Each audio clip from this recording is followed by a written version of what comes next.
Social selling. Un petit changement dans ton compte publicitaire peut avoir un impact important pour les semaines à venir. Donc, analyser les upscale et les downscale est une chose primordiale, essentielle, quand on va faire, encore une fois, on dit un audit stratégique.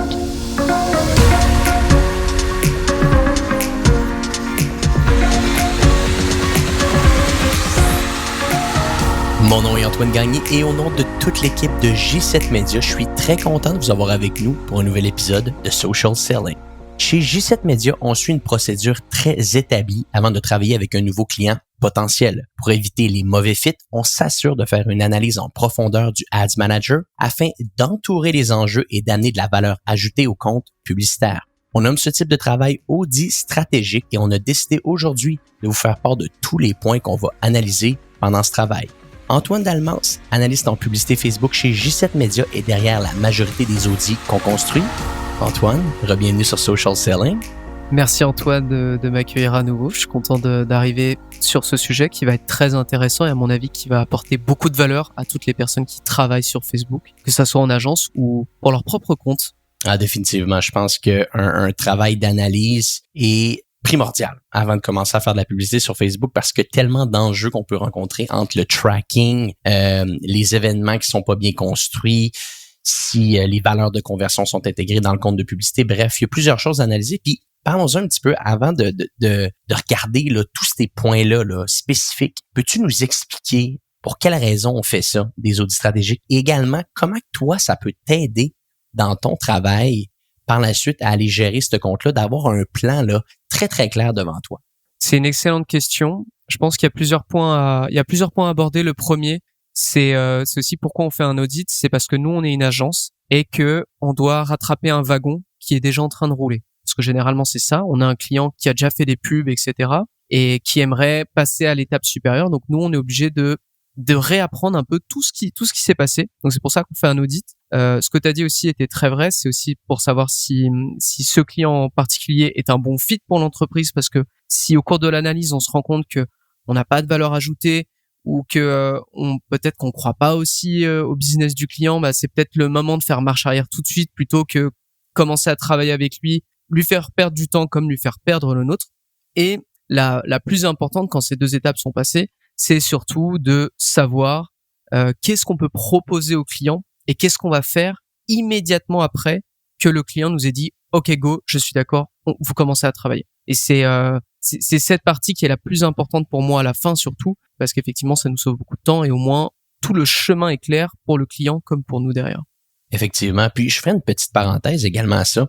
On s'entend que dans n'importe quel travail de publicité, on doit faire une analyse stratégique auparavant. Mais il y a une chose que j'aimerais dire, c'est que les gens qui sont en prestation de service, qui sont des freelancers, qui sont des agences, n'hésitez pas à charger ce travail-là. N'hésitez pas à charger ce travail-là. Il y a une valeur. Et nous autres, ce qu'on essaye d'amener comme vision à ce travail-là, c'est de se dire, si par la suite, après avoir construit un plan de match, après avoir fait un plan stratégique qui est efficace, on ne travaille pas avec le client, mais c'est pas grave, parce que ça veut dire que le client est capable de prendre le plan et de l'exécuter par lui-même. Et si le client est capable de prendre ce plan-là et de l'exécuter par lui-même, c'est là que tu peux dire que tu as fait un très, très bon travail, que tes idées étaient claires, que la vision était pertinente. Et à partir de là, c'est vraiment là que tu peux amener de la valeur. Tant mieux si tu travailles avec le compte, mais si tu travailles pas avec le compte, au moins tu as fait un travail de valeur. Donc, n'hésitez pas. Et ça, je tiens à le dire parce que souvent, je vois des gens qui ne vont pas charger ce travail-là. Il y a de la valeur à ça et c'est important d'y ajouter, comme je le disais, une valeur monétaire. Ceci étant dit, Antoine, rentrons dans le vif du sujet. On va prendre une mise en situation. Un prospect, quelqu'un qui a intérêt à travailler, disons, avec J7 Media, vient chez nous, parle avec notre équipe pour faire affaire avec nous et décide finalement de faire un audit, de prendre un plan stratégique avec l'équipe de J7 Media. Quelles sont les premières étapes? Quelles sont les premières métriques que toi, tu vas regarder dans le compte publicitaire afin de s'assurer de bien construire ce dit audit stratégique? Ok, pas de problème. Alors, faut comprendre que l'audit, pour l'analyse en tout cas de données, c'est séparé en 4 parties, c'est-à-dire qu'il y a 4 pôles que je vais aller regarder sur Facebook, parce que on peut aussi aller regarder le Google Analytics, le back-end du client, etc. Mais là, on va vraiment se focaliser sur Facebook. Le premier onglet que je vais ouvrir dans le Ads Manager, c'est l'onglet Events Manager. Donc, en fait, je vais l'ouvrir pourquoi? Juste pour m'assurer que ce qui est affiché sur Facebook, ça soit la même chose à peu près, à un certain ratio, ça soit la même chose sur le back-end. Parce que toute mon analyse après, il faut que je sois sûr qu'elle soit basée sur des chiffres qui soient réels et pas justement qu'il y a un problème avec le pixel ou autre qui fait que j'ai peut-être 30% des conversions Facebook qui n'apparaissent pas et du coup que toute mon analyse derrière soit biaisée. Donc si on doit y aller étape par étape, comme je vous disais, vous ouvrez le Events Manager sur Facebook et vous ouvrez votre back-end. Alors le back-end, ça peut être votre plateforme Shopify, votre plateforme WordPress, etc., etc. Ensuite, vous ouvrez aussi votre site et vous activez sur Google Chrome l'extension gratuite qui s'appelle Facebook Pixel Helper. Donc c'est une application, une extension qui a été créée par Facebook justement pour que vous puissiez voir immédiatement s'il y a un pixel actif sur le site que vous visitez. Et bien sûr, si vous faites un événement standard, par exemple, on va prendre l'exemple d'un e-commerce parce que ça sera vraiment plus simple pour tout le monde, je pense. Prenons l'exemple que vous faites un add to cart, un lead, un achat, etc. Normalement, sur le Pixel Facebook Helper, vous allez pouvoir voir du coup l'ID du pixel et l'event s'afficher. Donc ça veut dire que ça marche bien. Comme je vous ai dit, l'objectif ici, c'est de savoir si vous n'avez pas de problème de tracking entre Facebook et votre site. Pour ça, vous allez donc générer des actions sur ce site et regarder si les events se déclenchent bien. Ensuite, sur la page Event Manager, il y a aussi l'onglet Test Event. Pour les événements plus complexes, je parle notamment des achats, qui sont toujours des events standards. Je vous conseille du coup d'ouvrir l'event Purchase ou achat et d'aller dans le Event Manager, et ensuite de cliquer sur le petit onglet View Details. Vous aurez le détail de tous les URL qui ont déclenché l'event achat. Et bien sûr, si vous voyez dans ces URL qu'il y a des termes comme checkout, thank you, merci, c'est que probablement c'est bien placé sur la bonne page. Dernier point important avant de passer à la suite, je parlais justement du back-end du site, c'est maintenant qu'il entre en jeu. L'Event Manager ne peut vous donner les détails des events sur les 28 derniers jours, pas plus. Par contre, vous pouvez très bien faire 14, 7 jours, etc. Donc en fait, là, ce qui est important, c'est de regarder le nombre d'achats dans cette période sur Facebook et le comparer aux 28 derniers jours sur votre back-end.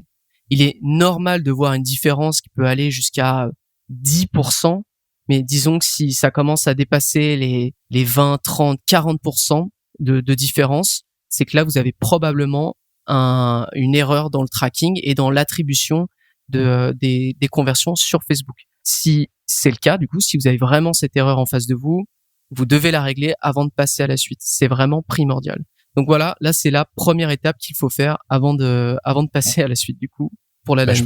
Je pense que ça fait tellement de sens parce que le but d'un audit stratégique, c'est vraiment d'analyser les efforts publicitaires et voir quels résultats en termes de chiffres ces efforts publicitaires ont donné. Mais si t'es pas confiant que tes chiffres sont d'actualité, ça sert à rien de faire toutes les autres étapes par la suite. Ouais. Donc, c'est important de régler cet enjeu de tracking. Là, également, je voudrais faire un peu du pouce à ce que tu as dit. Des fois, il peut y avoir une différence entre le nombre d'achats, mettons, c'est l'événement standard que tu as pris ici, dans ton Events Manager et le nombre d'achats que tu vois, disons, dans ton Shopify. On va faire une petite mention ici. Le Events Manager est l'endroit sur Facebook où est-ce que tous les événements, toutes les transactions, bref, tout ce qui se passe sur votre site web, Facebook, avec son pixel, est supposé le voir. OK? Donc, que l'achat a été fait grâce ou sans votre publicité Facebook, cet événement-là est supposé être dans l'Events Manager. Maintenant, pourquoi qu'Antoine disait que des fois, il peut y avoir des enjeux, qu'il peut y avoir 10% moins d'événements, 15% plus d'événements, mais ça, c'est relié à tout ce qui se passe au niveau du browser. Donc, si, disons, votre client va naviguer sur votre site web en navigation privée, le pixel qui est déclenché grâce au browser ne pourra pas aller collecter l'information. En même temps, il peut y avoir tellement aussi d'enjeux avec tout ce qui s'est passé avec le GDPR. Donc, à la fin de la journée, le pixel, et ça, c'est très important de le mentionner, le pixel, depuis plusieurs années, perd des plumes. OK? Le pixel perd des plumes. Et là, nous, chez G7 Media, on est en train d'implanter avec certains clients la nouvelle formule de Facebook qui s'appelle le Conversion API. Donc, communément appelé avant le Server-Side API. Et le Conversion API va régler ce 10, 15, 20% qu'on peut avoir de pertes ou qu'on peut avoir de surplus Le Conversion API est en train de régler cet enjeu-là. Pourquoi? Parce qu'il s'en va prendre l'information directement du serveur et non du browser.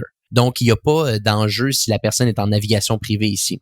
Et ça sera sûrement, encore une fois, une discussion dans un prochain podcast. Mais également, je voulais juste faire une petite mention là-dessus. Le pixel perd des plumes et s'il y a des excellentes chances que vous voyez des disproportions de plus en plus élevées pendant que le temps avance. On enregistre le podcast 1er septembre 2020. À mon avis, en 2021, là, vous allez voir ces pourcentages-là augmenter de plus en plus. Effectivement. Antoine, donc oui, premier point très important, le volet des événements standards du Events Manager. Point 2 maintenant. Point 2, effectivement. Alors, je rebondis juste sur le pixel une dernière fois. C'est tout ce que j'ai dit était assez technique. C'est pas très glamour, mais c'est vraiment d'une importance capitale. Pour l'instant, vous êtes obligé de le faire parce que, comme tu l'as dit, Antoine, le Facebook API est en train d'être construit, est en train d'être proposé à quelques clients, etc. Pour l'instant, c'est pas encore du tout démocratisé, pardon. Donc, il faudra faire avec. Maintenant, pour le second point, on n'entre toujours pas dans le Ads Manager. On va se rendre cette fois sur le Ad Report. Donc, le Ad Report, c'est grossièrement, c'est l'endroit où vous pouvez faire des rapports et les télécharger très facilement sur CSV. Et vous pouvez très très facilement jouer avec toutes les données, avec les breakdowns. Donc, les breakdowns, ça peut être l'âge, le genre, etc. On va en reparler juste après. Donc, la deuxième étape, il faut aller sur le Ad Report et construire un rapport sur les 6 derniers mois avec les métriques essentielles au compte. Je vous ai dit qu'on allait utiliser un e-commerce en exemple. Donc, évidemment, on va prendre le coût par achat, les achats, le coût par add to cart, la valeur des achats, le ROAS évidemment, et aussi le budget dépensé.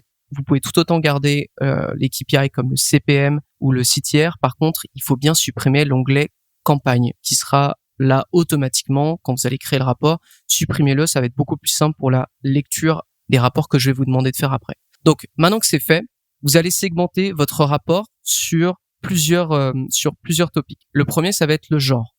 Le deuxième, ça va être l'âge. Le troisième, ça va être l'âge et le genre. Le quatrième, ça va être les pays, les régions, si vous êtes sur un pays unique. Et ensuite, par mois.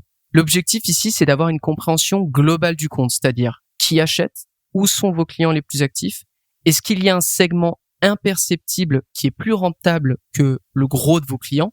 Et ça, c'est surtout avec la segmentation âge, genre qu'on peut avoir des surprises. Et est-ce que Facebook a tendance à dépenser sur une audience alors qu'une autre est beaucoup plus rentable? Et là, je pense qu'Antoine, tu pourras valider cet effet, mais ça nous est déjà arrivé chez certains clients que Facebook dépense automatiquement plus sur une certaine catégorie de population, alors que de toute évidence, il y en avait une autre qui était beaucoup plus intéressante. Et pour terminer, c'est comprendre comment le scale a été fait et ses résultats. Comme je vous ai expliqué au début, on prend un wagon qui est déjà en train de rouler. Il faut qu'on comprenne à quel moment le client s'est senti en confiance pour augmenter son budget et quels ont été les résultats. Est-ce que ça a bien fonctionné? Est-ce que ça n'a pas fonctionné? Donc, quand vous faites votre breakdown par mois, vous pouvez très bien voir quels sont les mois qui n'ont pas fonctionné et du coup sur lesquels vous allez devoir faire une analyse poussée. Et évidemment, à l'inverse, regardez les mois qui ont le mieux marché et essayez du coup de comprendre dans le troisième point pourquoi ça a bien marché. Si vous faites de la publicité Facebook, vous êtes sûrement déjà posé la question suivante: comment j'augmente mon budget publicitaire sans impacter mon coût d'acquisition? Chez J7 Media, on gère près de 1 million de dollars de publicité Facebook par mois et on a décidé de vous faire un guide complètement gratuit de plus de 20 pages vous montrant comment amener vos campagnes de 0 à 1000 dollars par jour sur Facebook. Pour le télécharger, rendez-vous à l'URL suivant: expert.j7media.com/social selling. Donc, je répète, expert au pluriel, experts.j, le chiffre 7, média au singulier.com/social selling, SOCIALSELLING. Le lien est également dans les notes de l'épisode. De retour à la discussion en cours. Peut-être pour revenir à ton point que tu as dit, on avait dit ça, je pense que dans les premiers podcasts de social selling, faites confiance à l'algorithme de Facebook pour la distribution de vos publicités parce que jusqu'à preuve du contraire, ça reste et ça va rester de plus en plus l'arme la plus importante à avoir, c'est-à-dire de bien utiliser le pixel Facebook, les événements standards sur Facebook, qu'on met des objectifs à nos campagnes publicitaires. Donc, faites confiance à l'algorithme, mais contre-vérifiez important de contre-vérifier. Donc, si vous voyez, encore une fois, que vos résultats sont pas peut-être à la hauteur de ce que vous voulez, mais là, par la suite, comme tu le dis, des fois, ça peut être un enjeu d'audience. On l'a vu avec certains comptes. On donnait une flexibilité à Facebook de cibler autant les hommes que les femmes. Et finalement, on se rendait compte que 80% du budget pouvait être investi sur les femmes quand les hommes convertissaient 3 à 4 fois plus. Donc, on est face à une optique de on fait confiance à l'algorithme, mais on a contre-vérifié et par la suite, on a ajusté l'investissement publicitaire. Et les résultats subséquents nous ont prouvé que cet ajustement-là était nécessaire pour retourner une profitabilité dans notre investissement. Donc, je le répète, faites confiance à l'algorithme, mais contre-vérifier, c'est très important de faire ça. Puis, c'est également intéressant ce que tu dis, Antoine, là, c'est d'analyser comment que le scale a été fait. Donc, on s'entend si vous êtes en train de faire un audit, que ça soit votre propre entreprise, que ça soit l'entreprise de quelqu'un d'autre que vous allez faire de la prestation, peu importe qui nous écoute aujourd'hui, si vous faites cette analyse-là, c'est qu'à un certain point, il y a eu un enjeu. Habituellement, quand les choses vont bien, on peut aller faire un audit, puis on devrait faire un audit toujours de notre situation, mais on va juste continuer à faire ce qu'on fait parce que les résultats sont au rendez-vous. Quand vous êtes face à une analyse de ce qui a été fait, c'est souvent qu'il y a eu un enjeu et d'analyser les différents scales qui ont été faits, les downscales, les upscales, les investissements qui ont été plus agressifs ou moins agressifs, c'est là souvent qu'on va être capable d'entourer quelque chose qui a été fait d'une manière très, très mal, d'une mauvaise manière. Tu m'as envoyé un audit hier que j'ai analysé pour un compte qui investit dans les centaines de milliers de dollars par mois et on analysait le compte et on se rendait compte que ce compte-là, spécifiquement, avait une impatience incroyable avec ses campagnes. C'est-à-dire que on voyait des campagnes que le client lançait et que 20 et 48 heures plus tard, ces campagnes-là étaient arrêtées quand le CPA était au rendez-vous selon les métriques qui avaient été établies. Et ça, tu vois, c'est quelque chose que tu vas aller trouver quand tu analyses les upscale, les downscale et que tu dois les dire à la personne par la suite de dire « Hey, pourquoi t'as fait ça? Pourquoi t'as fait ça? T'étais sur une bonne run, là. Les choses allaient bien. » Et là, en faisant ça, tu as impacté peut-être 6 semaines par la suite de scale. Parce qu'on le sait, hein, un petit changement dans ton compte publicitaire peut avoir un impact important pour les semaines à venir. Donc, analyser les upscale et les downscale est une chose primordiale, essentielle, quand on va faire, encore une fois, on le dit, un audit stratégique. Antoine, je vois que ton point numéro 3, là, c'est à partir de là que tu te rends dans le Ads Manager. Enfin. Ouais. après toutes ces étapes, enfin j'y arrive comme tu dis. Là, c'est même action que pour le ad report. Vous préparez vos colonnes de KPI, donc les coûts par achat, les ROAS, purchase value, etc., pour n'avoir que l'essentiel.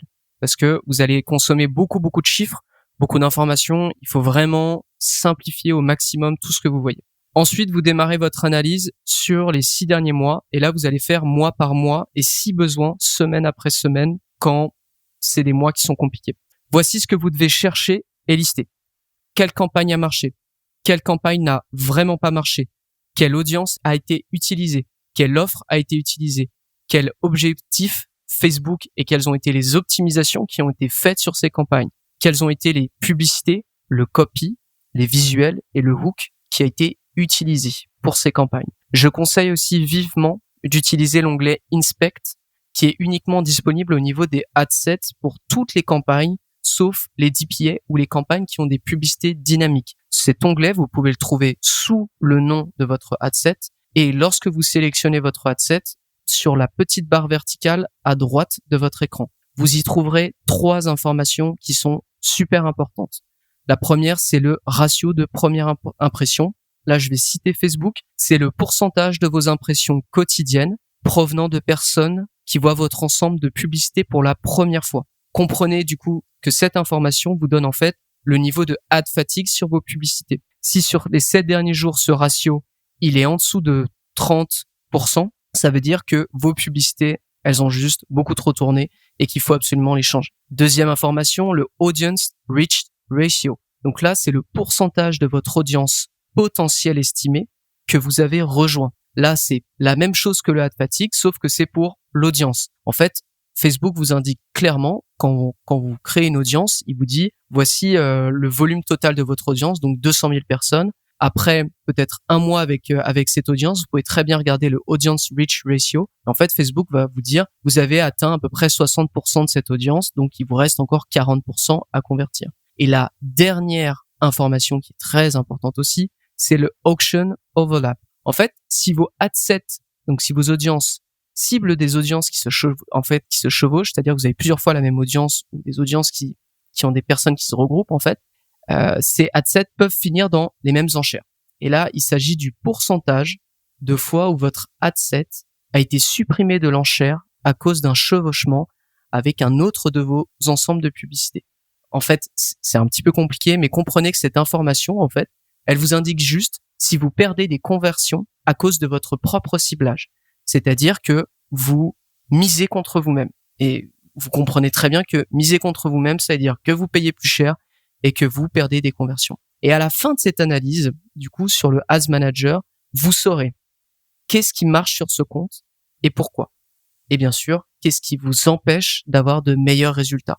Donc ça peut être une absence de Power 5, un chevauchement trop important, une offre non adaptée, etc., etc.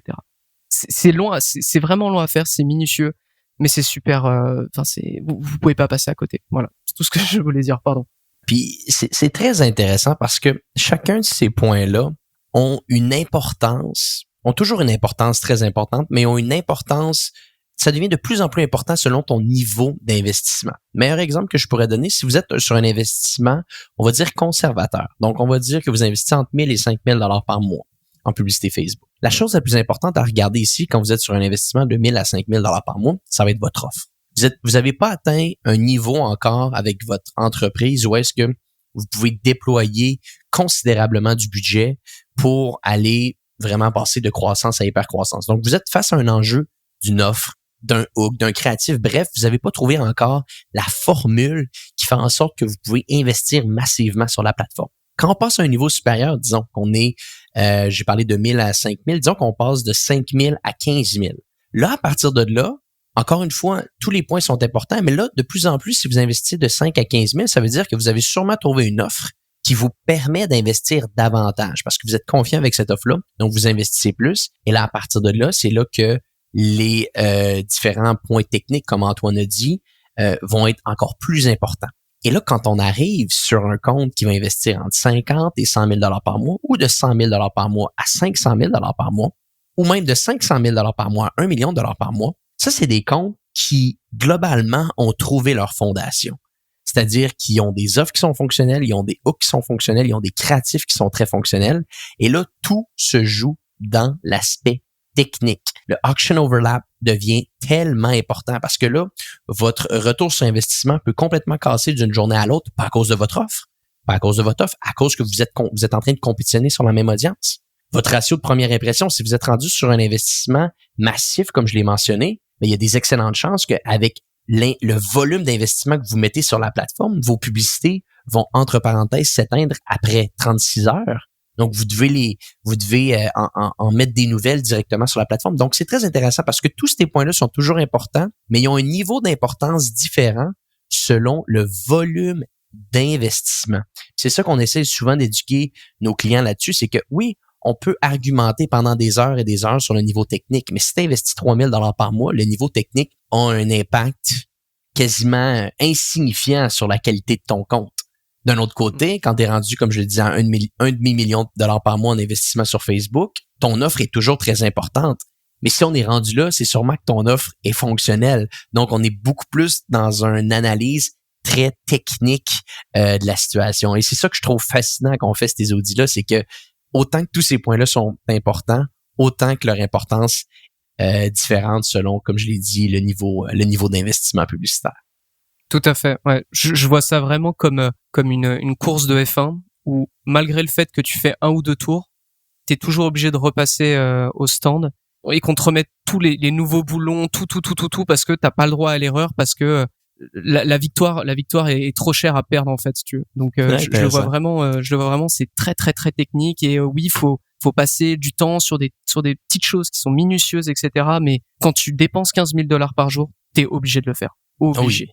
Ben c'est rendu là vraiment que la valeur ajoutée des gens qui font de la publicité Facebook rentrent, là, parce que quand tu es rendu sur des volumes d'investissement comme ça, la marge d'erreur est limitée, hein, parce qu'on peut pas se permettre pendant 3 jours de suite de générer aucun revenu en investissant 15 000 $ par jour, parce que 3 jours plus tard, on a perdu 45 000 $. On n'a pas fait de retour dans nos poches. Tu sais, ça peut, on peut mal paraître, hein.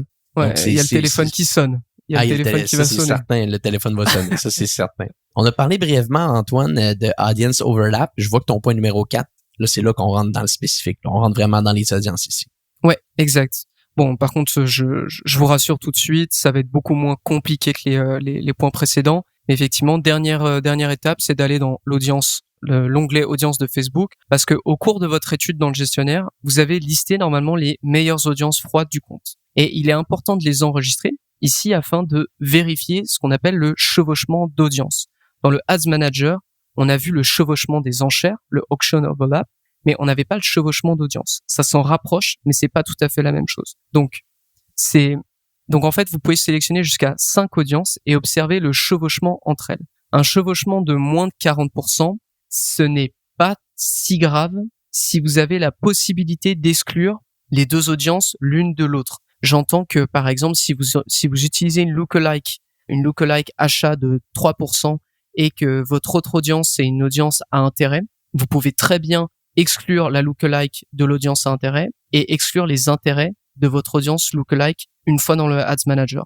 Donc c'est pour ça que je dis que s'il y a un chevauchement qui est à peu près de moins de 40%, c'est pas très grave. Vous pouvez très bien les utiliser tant que vous faites bien cet exercice. En fait, l'objectif ici, c'est de sélectionner les 3 meilleures audiences froides possibles pour vos futures campagnes d'acquisition. Et vos 3 audiences doivent avoir le moins de chevauchement possible, bien sûr, avoir assez de volume pour Facebook, c'est-à-dire un minimum de 200 000 personnes, voire 1 million. Ça dépend vraiment sur le marché sur lequel vous êtes. Par exemple, si vous êtes aux États-Unis, bien sûr, je vous conseillerais d'aller sur le million. Si vous êtes minimum. Au Québec, ouais, voilà, exactement. Si vous êtes au Québec, 200, 300 000, c'est déjà bien. Et en France, je pense qu'on peut très bien aussi aller faire le million, je pense, rapidement. Et le 3e point, c'est être toujours, bien sûr, en lien avec votre marché. Et là, pour le coup, je vais faire un petit aparté sur un article que j'avais publié pour J7 Media qui s'appelait les 5 étapes pour un ciblage Facebook laser. En fait, je vous parle de cet article que je vais mettre en lien dans les notes du podcast. C'est parce que j'avais expliqué toute la méthode pour trouver des bonnes audiences et faire le choix, parce que j'avais, je crois, 6 ou 7 audiences. J'avais sorti 6 ou 7 audiences et j'avais expliqué la méthode pour sélectionner les 3 meilleures parmi ces 7 audiences en faisant un tableau, en utilisant justement le chevauchement, etc., etc., etc. Donc là, vraiment, sur cette 4e étape pour les audiences, c'est juste de sélectionner vos 3 meilleures audiences froides que vous utiliserez ensuite pour vos futures campagnes de publicité d'acquisition. Ouais, effectivement. Puis quand tu as tout fait ça, c'est 4 points que tu as mentionnés. Bien entendu, il y a beaucoup de sous-points qui venaient dans ces points-là. Il y aurait d'autres choses qu'on serait capable d'aller analyser. Ça serait d'analyser les offres, d'analyser les tunnels de vente, mais ça sera pour un prochain podcast. Aujourd'hui, on voulait vraiment rentrer davantage dans l'aspect technique, on va dire comme ça, dans l'aspect que vous-même, vous êtes capable d'aller analyser dès demain matin, après avoir écouté le podcast, parce que c'est toutes des choses qui s'analysent très rapidement. Puis dans un prochain podcast, dans la partie 2 de tout ça, on parlera davantage des offres, des tunnels de vente, parce que c'est des compétiteurs, parce que c'est un point qui est excessivement important à aller voir un peu comment on bâtit des bons tunnels de vente. Mais je pense que déjà, avec ce qu'on a été capable de mettre aujourd'hui là, en première partie, les gens vont être capables de pouvoir aller bien analyser ce qu'ils font de leur côté. Avant de te laisser filer, Antoine, y a-t-il d'autres choses que tu rajouterais ou on se garde ça pour la partie 2? Je pense qu'on peut se garder ça pour la partie 2. Ça mettra un peu plus de suspense, du coup. Bon, merveilleux.